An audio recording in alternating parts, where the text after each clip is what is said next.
Naghayag ng pag-alinlangan ang ilang senador sa isinusulong na charter change sa Kamara.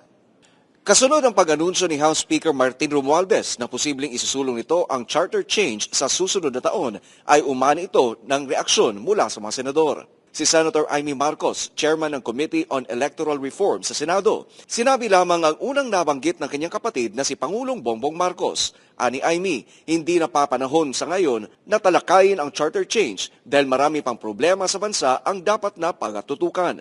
Ang kulit naman!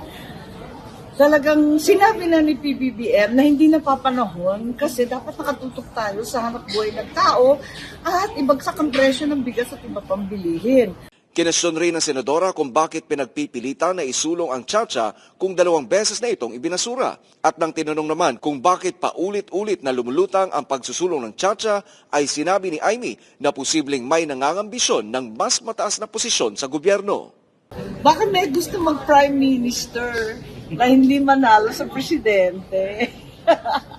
Samantala, para naman kay Senate Minority Leader Aquilino Coco Pimentel III, bukas siya sa pagsusulong ng tsa-tsa para repasuhin ang konstitusyon.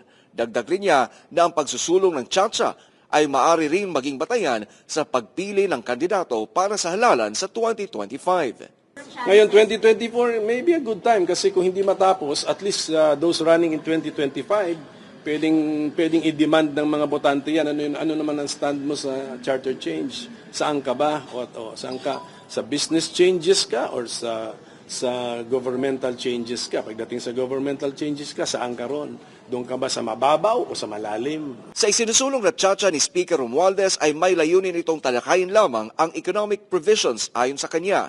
Pero para kay Senator Coco, dapat na rin isali ang political provisions.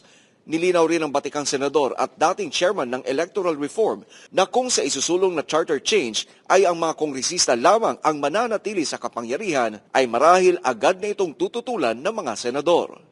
Pati kaming mga pabor sa changing the Constitution sa Senado, nakukunti na lang nga kami, we will still be against doon sa kilos ng House na sila lang.